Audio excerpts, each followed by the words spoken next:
Welcome to tech. ഇതിൻ്റെ ആദ്യത്തെ video ആണ്.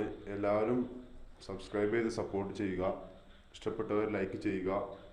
എന്തെങ്കിലും നിർദ്ദേശങ്ങളോ കമൻറ്റുകളോ എന്തെങ്കിലും ഉണ്ടെങ്കിൽ കമൻറ്റ് ബോക്സിൽ ഇടുക. അടുത്ത വീഡിയോയിൽ കഴിയുമാവധി അത് പരിഹരിക്കാൻ ഞാൻ ശ്രമിക്കാം. എൻ്റെ ആത്മാർത്ഥമായി പരിഹരിക്കാൻ ശ്രമിക്കാം. അപ്പോൾ എല്ലാവരും സബ്സ്ക്രൈബ് ചെയ്യുക, സപ്പോർട്ട് ചെയ്യുക, ലൈക്ക് ചെയ്യുക. കഴിയുമാവധി ആൾക്കാർക്ക് ഷെയർ ചെയ്യുക. ഉപകാരപ്രദമാണെന്ന് തോന്നിയാൽ കഴിയുമാവധി ആൾക്കാർക്ക് നിങ്ങൾക്ക് പറ്റുന്നത്ര ആൾക്കാർക്ക് ഷെയർ ചെയ്യുക. അപ്പോൾ നമുക്ക് ഇന്നത്തെ നമ്മുടെ വിഷയത്തിലോട്ട് കിടക്കാം.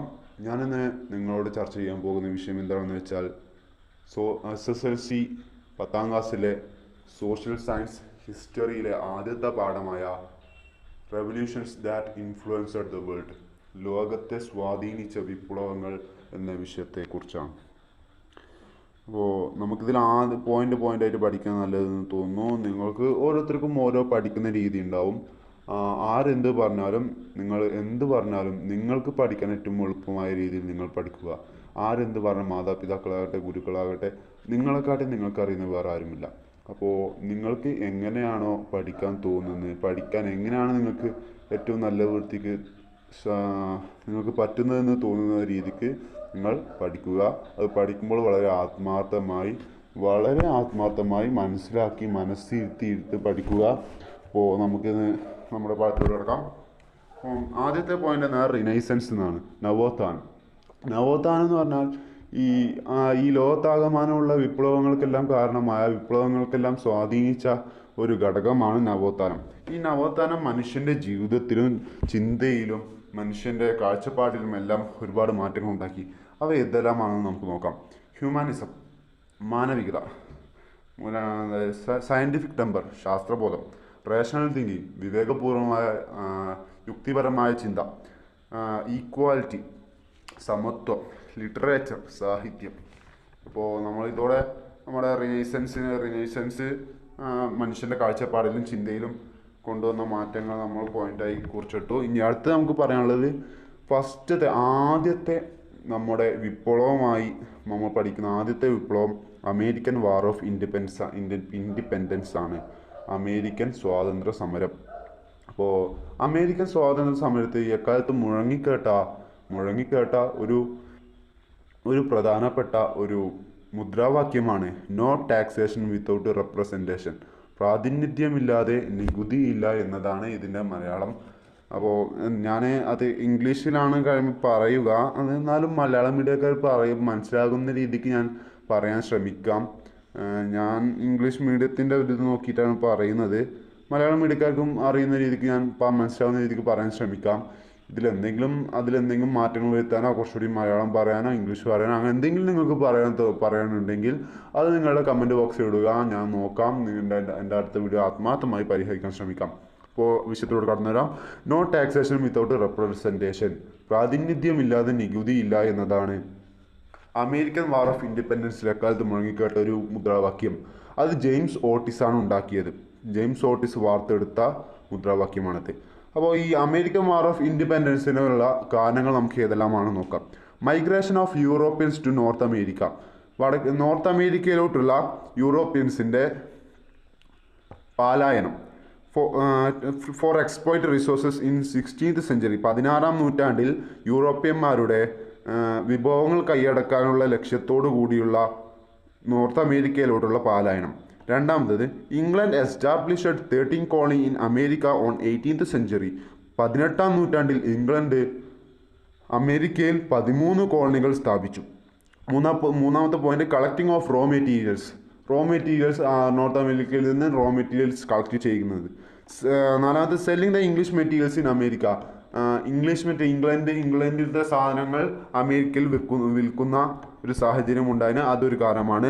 അഞ്ചാമത് മെർക്കന്റിലിസം ലോ. അതൊരു പോയിന്റാണ്. ഇപ്പോൾ നിങ്ങൾ അതൊന്ന് കുറിച്ചെടുക്കുക. നമുക്കത് മെർക്കന്റിലിസം എന്താണ്, അടുത്ത വിഷയം നമുക്ക് മെർക്കന്റിലിസം എന്താണെന്ന് തന്നെയാണ്. മെർക്കന്റിലിസം എന്താണെന്ന് നോക്കാം. അപ്പോൾ mercantilism reasons for American war of independence, American സ്വാതന്ത്ര്യ സമരത്തിൻ്റെ കാരണങ്ങളിൽ ഒന്നാണ്. അപ്പോൾ ഈ മെർക്കന്റിലിസത്തെ കുറിച്ചാണ് പറയാനുള്ളത്. മെർക്കന്റിലിസം എന്ന് പറഞ്ഞാൽ ഈ ഇംഗ്ലണ്ടിലെ ബ്രിട്ടീഷുകാർ ഈ അമേരിക്കയിൽ 13 കോളനികൾ സ്ഥാപിച്ചു എന്ന് നമ്മൾ പറഞ്ഞു. ഈ 13 കോളനികൾ അവർ എങ്ങനെയാണ് നോക്കിക്കണ്ടതെന്ന് വെച്ചാൽ അവരുടെ സാധനങ്ങൾ വിൽക്കാനും അമേരിക്കയുടെ സാധനങ്ങൾ വാങ്ങാനും ഇംഗ്ലണ്ടിലെ സാധനങ്ങൾ വിൽക്കാനും അമേരിക്കയുടെ സാധനങ്ങൾ വാങ്ങാനുള്ള ഒരു സെൻറ്ററായിട്ടാണ് അവരത് കണ്ടിരുന്നത്. അപ്പോൾ അത് നിലനിന്ന് പോകാൻ അത് സുഖകരമായ അതിൻ്റെ നടപ്പ് ആ പോളിസിയുടെ സുഖകരമായ നടപ്പിന് വേണ്ടി അവർ ഒരുപാട് നിയമങ്ങൾ ഉണ്ടാക്കി. ആ നിയമങ്ങളാണ് മെർക്കൻറ്റിലിസം ലോ എന്ന് പറയുന്നത്. അപ്പോൾ ഈ മെർക്കൻറ്റിലിസം ലോ എന്താണെന്ന് നമുക്ക് പറയാം. അതിനു മുമ്പ് ഇംഗ്ലീഷ് മീഡിയത്തിന് the British treated their colony as centres for collecting raw materials and sell their products. This policy maded by the British merchants with the help of England motherland is called mercantilism. ഇംഗ്ലണ്ടിൻ്റെ സഹായത്തോടെ ബ്രിട്ടീഷുകാർ ഇംഗ്ലണ്ടിൻ്റെ സഹായത്തോടെ north അമേരിക്കയിൽ British വ്യാപാരികൾ ഇംഗ്ലണ്ടിൻ്റെ സഹായത്തോടെ north അമേരിക്കയിൽ സ്ഥാപിച്ച കോളനികൾ അവരുടെ സാധനങ്ങൾ വിൽക്കാനും അമേരിക്കയുടെ സാധനങ്ങൾ റോ മെറ്റീരിയൽസ് കളക്ട് ചെയ്യാനുമുള്ള ഒരു സെൻറ്ററായാണ് കണ്ടിരുന്നത്. ഇതിൻ്റെ സുഖകരമായ നടപ്പിന് വേണ്ടിയിട്ട് അതിനുവേണ്ടി ഉണ്ടായ നിയമമാണ് mercantilism law. Mercantilism law is the law that made for the working of mercantilism. ഈ മെർക്കൻറ്റിലിസം ലോ എന്തെല്ലാമാണെന്ന് നമുക്ക് നോക്കാം. മെർക്കൻറ്റിലിസം ലോ എന്തെല്ലാമാണെന്ന് നമുക്ക് നോക്കാം. The goods to and from the colonies must be carried on in the British ships or ships built in the British colonies. ഈ north അമേരിക്കയിൽ സ്ഥാപിച്ച 13 കോളനികളിലോട്ടുള്ള സാധനങ്ങളും ആ 13 കോളനികളിൽ നിന്നുള്ള സാധനങ്ങളും ബ്രിട്ടീഷ് കപ്പലുകളിലോ അല്ലെങ്കിൽ ബ്രിട്ടീഷ് കോളനികളിൽ ഉണ്ടാക്കിയ കപ്പലുകളിലോ മാത്രമേ കൊണ്ടുപോകാനും കൊണ്ടുവരാനും പാടുള്ളൂ. രണ്ടാമത്തത് British stamp must be affixed on all the legal documents newspaper pamphlet license etcetera. British stamp ഈ ഭരണപരമായ എല്ലാ ഡോക്യുമെന്റ്സിലും പത്രത്തിലും പാംഫ്ലെറ്റ്സ് അതായത് ലഘുലേഖയിലും ലൈസൻസിലും എല്ലാത്തിലും പതിച്ചിരിക്കണം. മൂന്നാമത്തെ point product of the colonies like sugar wool cotton tobacco etcetera could only be exported to England. Sugar wool cotton പഞ്ചസാര പരുത്തി ടൊബാക്കോ പുകയില എന്നിവയെല്ലാം etcetera could only be exported to ഇംഗ്ലണ്ടിലോട്ട് മാത്രമേ കയറ്റുമതി ചെയ്ത് അയക്കാൻ പാടുള്ളൂ. നാലാമത്തെ point colonies must provide food and quarters for the British troops which were maintained in the colonies. കോളനികളിൽ ഉണ്ടായിരുന്ന ബ്രിട്ടീഷ് പട്ടാളക്കാർക്ക് ബ്രിട്ടീഷ് മെർച്ചൻസിന് ബ്രിട്ടീഷ്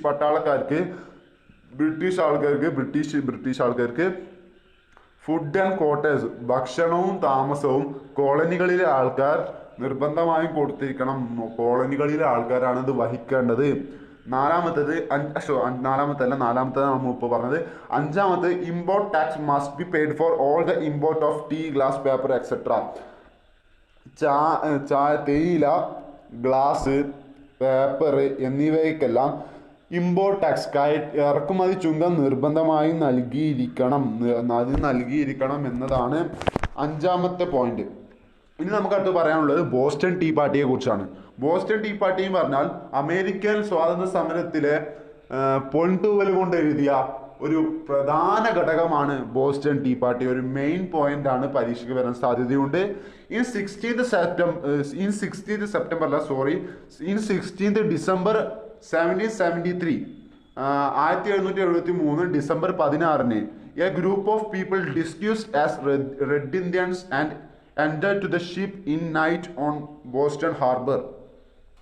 ഒരു കൂട്ടം ആളുകൾ റെഡ് ഇന്ത്യൻസിയുടെ വേഷം മാറി ബോസ്റ്റൺ ഹാർബറിലുണ്ടായ നങ്കൂരമിട്ടിരുന്ന കപ്പലുകളിലോട്ട് കയറി. അത് രാത്രിയാണ്. രാത്രി ബോസ്റ്റൺ ഹാർബറിൽ നങ്കൂരമിട്ടിരുന്ന കപ്പലുകളിൽ കയറി. എന്നിട്ട് threw 342 chests of tea into the sea 342 chests of tea തേയിലപ്പെട്ടികൾ കടലിലോട്ട് വലിച്ചെറിഞ്ഞു. ഇതിനാണ് ഈ പ്രൊട്ടസ്റ്റിനാണ് ബോസ്റ്റൺ ടീ പാർട്ടി എന്ന് പറയുന്നത്.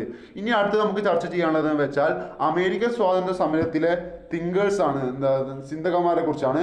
അതിൽ ഒന്നാമത്തെ നമുക്ക് പറയാനുള്ളത് രണ്ട് തിങ്കേഴ്സാണ് മെയിനായിട്ടുള്ളത്, ജോൺ ലോക്കും തോമസ് പെയിനും. ഇത് സിമ്പിളാണ്, പക്ഷെ നിങ്ങൾക്ക് ഓർമ്മിക്കാൻ പറ്റുന്നില്ലെങ്കിൽ ഓർമ്മിക്കാൻ പറ്റും, സിമ്പിളാണ്. പക്ഷെ വേണമെങ്കിൽ നിങ്ങൾക്ക് തോമസിന്റെ പേര് ജോൺ ലോക്ക് ചെയ്തു എന്ന് വേണമെങ്കിൽ ഓർമ്മിക്കാം, വേണമെങ്കിൽ മാത്രം. സിമ്പിളാണ്, അതിന്റെ ആവശ്യമില്ല. എന്നാലും തോമസിന്റെ പെയിൻ ജോൺ ലോക്ക് ചെയ്തു എന്ന് വേണമെങ്കിൽ ഓർമ്മിക്കാം. തിങ്കേഴ്സ്, അതിൽ ജോൺ ലോക്കിന്റെ ഒരു പ്രശസ്തമായ വാചകമാണ് every one has some fundamental rights, no government has right to suspend them. എല്ലാവർക്കും ചില മൗലികാവകാശങ്ങളുണ്ട്, അത് ഖണ്ഡിക്കാൻ ഒരു ഗവൺമെന്റിനും അധികാരമില്ല. അടുത്ത തോമസ് പെയിൻ പറഞ്ഞത് എന്താണെന്ന് വെച്ചാൽ, തോമസ് പെയിൻ പറഞ്ഞത്, തോമസ് പെയിൻ്റെ പേര് പറഞ്ഞത് ഞാൻ തോമസ് പെയിൻ അതല്ല, തോമസ് പെയിൻ എന്ന് പറഞ്ഞിട്ടില്ല കേട്ടോ. There is something absurd in supposing a continent, അതായത് North America, be perpetually governed by a foreign power, അതായത് ഇംഗ്ലണ്ട്. ഈ ഒരു കോണ്ടിനെന്റ് കൊണ്ട് ഉദ്ദേശിക്കുന്നത് നോർത്ത് അമേരിക്കയാണ്. ദീർഘകാലം ഒരു ഫോറിൻ പവർ, അതായത് ഇംഗ്ലണ്ട്, ഒരു പുറം രാജ്യ ശക്തിക്ക് ദീർഘകാലം അടിമപ്പെട്ട് അവർക്ക് അവരുടെ ഭരണത്തിന് കീഴിൽ ഭരണത്തിന് കീഴിൽ ഒരു കോണ്ടിനെന്റിനെ അടക്കി നിർത്തുക എന്നത് അബ്സേർഡ് ആണ്. അതായത് അങ്ങനെ ചിന്തിക്കുന്ന ഒരു അബ്സേർഡ് ഉണ്ട്, അതായത് അങ്ങനെ ചിന്തിക്കുന്നതിൽ ഒരു യുക്തിപരമായ കാര്യമില്ല. അത് ഒന്നുകൂടി പറയാം. നോർത്ത് അമേരിക്ക എന്ന കോണ്ടിനെന്റ് ഇംഗ്ലണ്ട് എന്ന ഫോറിൻ പവർ, ഒരു പുറം രാജ്യ ശക്തിക്ക് ദീർഘകാലം ഗവർണഡ്, അവരത് അടക്കി ഭരിക്കണം എന്ന് ചിന്തിക്കുന്നതിൽ യുക്തിപരമായ ചിന്തയല്ല. അങ്ങനെ ചിന്തിക്കുന്നത് യുക്തിപരമായ ചിന്തയല്ല എന്നാണ് തോമസ് പെയിൻ പറഞ്ഞത്. ഇനി അടുത്ത് നമുക്ക് പറയാനുള്ളത് ഫസ്റ്റ് കോണ്ടിനെന്റൽ കോൺഗ്രസ് ആണ്. ഈ അമേരിക്കൻ സ്വാതന്ത്ര്യ സമരത്തിലെ വേറൊരു മെയിൻ പോയിന്റ് ആണ്. ഇതെല്ലാം ഞാൻ ഇപ്പോൾ പറഞ്ഞതെല്ലാം മെയിൻ പോയിന്റ്സ് ആണ്. എന്നാലും അമേരിക്കൻ സ്വാതന്ത്ര്യ സമര ചരിത്രത്തിലെ ഒരു മെയിൻ പോയിന്റ് എന്നാണ് ഞാൻ പറഞ്ഞത്. First continental Congress 1774, 1774. First 1774 first continental Congress നടന്നത്. അതെന്താണ് നമുക്കറിയാം. ദ ഓൾ കോളനീസ് എക്സെപ്റ്റ്, എന്താണെന്ന് നമ്മൾ പറയുന്നത്, ഫസ്റ്റ് കോണ്ടിനെന്റൽ കോൺഗ്രസ് എന്താണെന്ന് പറയുന്നത്, the all colonies except Georgia met at Philadelphia in 1774 to protest against the policies and rules imposed by England. ഇംഗ്ലണ്ടുകാർ അവിടുത്തെ നോർത്ത് അമേരിക്കയിൽ ചുമത്തിയിരുന്ന പോളിസീസും റൂൾസിനും അവരുടെ നിയമങ്ങൾക്കും അവരുടെ പോളിസീസിനെല്ലാം എതിരെ പ്രതിഷേധിക്കാൻ വേണ്ടി ജോർജിയ ഒഴികെയുള്ള ബാക്കി എല്ലാ കോളനികൾസും ഫിലഡൽഫിയയിൽ 1774 ഒരുമിച്ച് കൂടി. ഫിലഡൽഫിയ അതൊരു മെയിൻ സ്ഥലമാണ്, അമേരിക്കൻ സ്വാതന്ത്ര്യ സമരത്തിലെ ഒരു മെയിൻ സ്ഥലമാണ് ഫിലഡൽഫിയ. 1774 ഫിലഡൽഫിയയിൽ ജോർജിയ ഒഴികെയുള്ള ബാക്കി എല്ലാ കോളനീസും ഇംഗ്ലണ്ടിന്റെ റൂൾസ് ആൻഡ് നിയമങ്ങൾക്കും പോളിസീസിനുമെല്ലാം എതിരെയായി പ്രതിഷേധിക്കാൻ വേണ്ടി ഒരുമിച്ച് കൂടി. The colonies submitted a petition to the King of England. They demanded the revocation of regulation enforced on industry and commerce and not to impose tax without the approval of people. ഈ first continental കോൺഗ്രസിലെ ആൾക്കാർ രാജാവിന് ഒരു നിവേദനം നൽകി. അതിലെന്താണ് അവർ പറഞ്ഞത് എന്താണെന്ന് വെച്ചാൽ, അവരുടെ ഫാക്ടറീസിന് അവരുടെ തൊഴിലാളികൾക്ക് മേലുള്ള കൺട്രോളുകളെ മാറ്റി അവരെ സ്വതന്ത്രമാക്കുക, അവരെ സ്വതന്ത്രമാക്കി അവരുടെ മേലുള്ള ഇതെല്ലാം മാറ്റുക. They demanded the revocation of regulation enforced on industry and commerce. Regulation ഈ ഇൻഡസ്ട്രിയുടെയും അവരുടെ മേലുണ്ടായ കൊമേഴ്സ് പരമായുള്ള കാര്യങ്ങൾക്കും അവരുടെ മേലുണ്ടായ സമ്മർദ്ദം കളയുക, അവരുടെ മേലുണ്ടായ അടിമത്തം, അവരുടെ മേലുണ്ടായ ഇത് എല്ലാം നീക്കി മാറ്റുക, അവർക്ക് സ്വാതന്ത്ര്യം നൽകുക എന്നാണ് അതിൽ ഒരു പോയിന്റ് അവർ രാജാവിന് കൊടുത്ത നിവേദനത്തിൽ അവർ ഒന്നാമത് പറഞ്ഞിരുന്നത്. രണ്ടാമതായി പറഞ്ഞിരുന്നത് എന്താണെന്ന് വെച്ചാൽ, not to impose tax without the approval of people. ജനങ്ങളുടെ സമ്മതമില്ലാതെ അവരുടെ കയ്യിൽ നിന്ന് ടാക്സ് പിരിക്കരുത് എന്നതാണ് രണ്ടാമത്തതായി അവർ ഈ രാജാവിന് കൊടുത്ത പെറ്റീഷനിൽ നിവേദനത്തിൽ പറഞ്ഞിരുന്നത്. പക്ഷേ ആ രാജാവ് ചെയ്തത് എന്താണെന്ന് വെച്ചാൽ, the king send a military force to suppress the people. This led war between England and colonies. ഈ രാജാവ് അവരെ അടിച്ചമർത്താൻ വേണ്ടി കുറച്ച് പട്ടാൾക്കാരെ വിട്ടു, ഒരു മിലിറ്ററി ഫോഴ്സ് കുറച്ച് പട്ടാൾക്കാരെ വിട്ടു. ഇതാണ് ഇംഗ്ലണ്ടും കോളനികളും തമ്മിലുള്ള യുദ്ധത്തിന് കാരണമായത്. ഇനി പറയാനുള്ളത് സെക്കൻഡ് കോണ്ടിനെന്റൽ കോൺഗ്രസിനെ കുറിച്ചാണ്. The colonies against met in 1775. ഈ കോളനികൾ ഒന്നും കോളനീസ് അഗെയിൻ മെറ്റ് ഇൻ 1775. കോളനികൾ ഒന്നും കൂടി 1775 കണ്ടുമുട്ടി. സെക്കൻഡ് കോണ്ടിനെന്റൽ കോൺഗ്രസ് നടന്നത് എപ്പോഴാണെന്ന് ചോദിച്ചാൽ 1775, 1775. They select George Washington as the commander chief of Continental Army. George വാഷിങ്ടണെ അവരുടെ കോണ്ടിനെന്റൽ ആർമിയുടെ കമാൻഡർ ചീഫായി തിരഞ്ഞെടുത്തു. ഇത് സെക്കൻഡ് കോണ്ടിനെന്റൽ കോൺഗ്രസിൽ ഉണ്ടായതാണ്. ജോർജ് വാഷിങ്ടനെ അവരുടെ കമാൻഡർ ചീഫായി തിരഞ്ഞെടുത്തു. മൂന്നാമത്തെ point, in this time Thomas pain wrote a pamphlet named common sense. ഈ സമയത്താണ് നമ്മുടെ തോമസ് പെയിന് ഒരു കോമൺ സെൻസ് എന്ന പേരിൽ ഒരു ലഘുലേഖ എഴുതിയത്. അതിൽ അദ്ദേഹം പറഞ്ഞത് എന്താണെന്ന് വെച്ചാൽ, it was wise for Americans to break the ties with Britain. അമേരിക്കക്ക് യുക്തിപരമായ നീക്കം എന്താണെന്ന് വെച്ചാൽ എല്ലാവിധ ബന്ധങ്ങളും നിർത്തുക എന്നതാണ് അമേരിക്കയുടെ ബുദ്ധിപരമായ നീക്കം എന്നാണ് തോമസ് പെയിൻ പറഞ്ഞത്. ഇനി പറയാനുള്ളത് എന്താണെന്ന് വെച്ചാൽ, American Continental Congress issued the famous Declaration of Independence on 4th July 1776. ലോകപ്രശസ്തമായ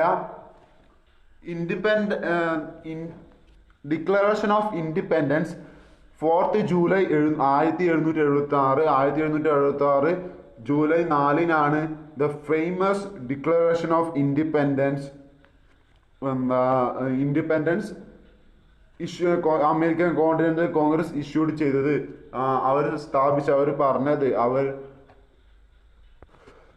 famous Declaration of independence American Continental Congress പ്രഖ്യാപിച്ചത്. The declaration was prepared by Thomas Jefferson and Benjamin Franklin. ഈ Declaration of Independence Thomas ജെഫേഴ്സണും Benjamin ഫ്രാങ്ക്ലിനുമാണ് നിർമ്മിച്ചത്.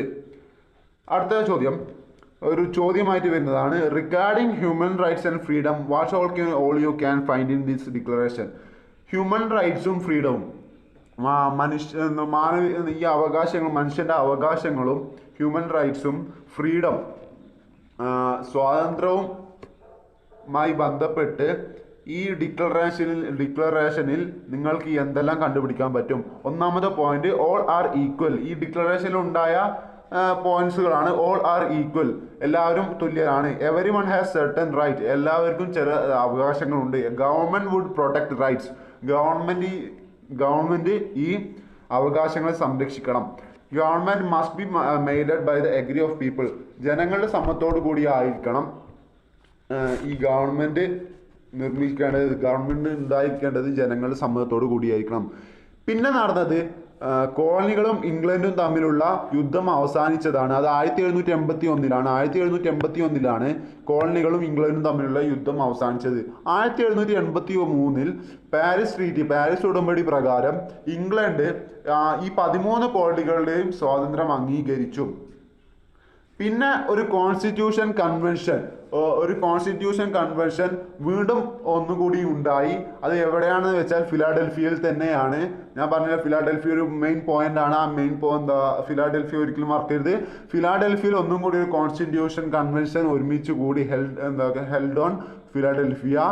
In the leadership of James Madison framed constitution. James മാഡിസന്റെ നേതൃത്വത്തിൽ ഈ അമേരിക്കയ്ക്കുള്ള ഭരണഘടന തയ്യാറാക്കി. The constitution convention held on Philadelphia in the leadership of James Madison framed the constitution.